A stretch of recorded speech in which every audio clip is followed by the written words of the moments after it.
Hey there, Susan Leahy here, reminding you that you deserve to feel good, and today's Feel Good Quick Tip video is all about how to own your feminine edge in the boardroom.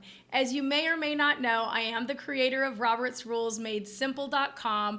I work with thousands of boards teaching them the fundamentals of Robert's Rules of Order and how to get work done. But my passion is really supporting women so that they can walk more confidently and competently into the boardroom so that they can get their voice heard and help the board be more effective.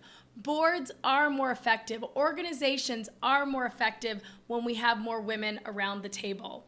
So the first tip that I want to talk about is owning your femininity as your greatest strength. I've had to really own my femininity. As a keynote speaker, many times I'm the only woman on the platform.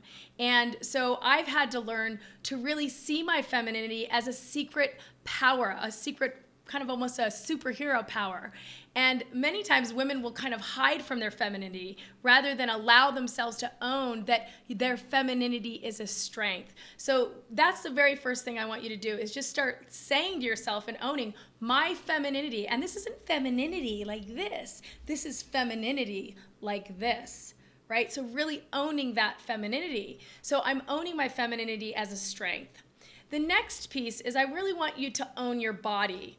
And when I am working with clients, one of the things I encourage them to do at the very beginning of the meeting is to look at everyone in the room. Sometimes women will inadvertently avoid eye contact.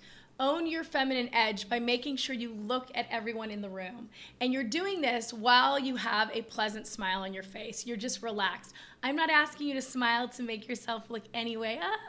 I'm asking you to kind of smile so that you can kind of just relax. So you look at people, you kind of smile, relax yourself, you take an intentional deep breath in, and then you start to talk. A lot of times women will walk into the boardroom and they'll kind of tense up, right? So there's an energy, especially if you're leading or running that meeting. So I encourage you to really look, smile, breathe, and then that's when you start talking. The next piece is I want you as a woman to really own the power of helping other people think win-win. Now I'm going to speak in gross generalities, but men don't tend to think win-win. You know, men tend to be very win-lose. Men tend to be very competitive. And really why we need to infuse more of the feminine strength into a meeting is because the feminine energy understands and struggles towards and wants the inherent win-win. So if you're in a meeting and you're feeling like there's some kind of a power struggle that's going on, indulge yourself by raising your hand and really bringing in the space of, are we really committed to generating a win-win? Because when we win, they win. Speaking that into a room will really elevate where that meeting is going. The next piece is, as a woman, I want you to really validate and own what you are thinking or feeling. Many times we try to validate what we're thinking or feeling by looking at if other people are thinking and feeling that. What I want you to own is that if you're thinking or feeling that, someone else is probably thinking or feeling that.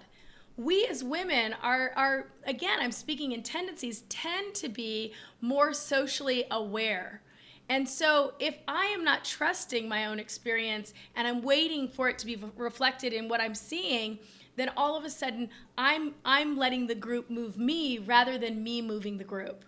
So when I'm in a meeting and I get what I call the hot, rushy, burny feeling, I will interject what I'm thinking or feeling. You know, if I feel this, maybe someone else is feeling or thinking this, and so let's talk about that. So it's the power of owning your experience as an indicator to move the conversation forward. You know, I believe that we're doing a lot of great work in the world, but I really inherently think that the more we can get women into the decision-making rooms, we are going to shift the energy of the world. This is not excluding men. This is about including men in a conversation that the world really could benefit from. So ladies, I want to encourage you to feel good, feel powerful, and own your feminine edge when you are in the boardroom.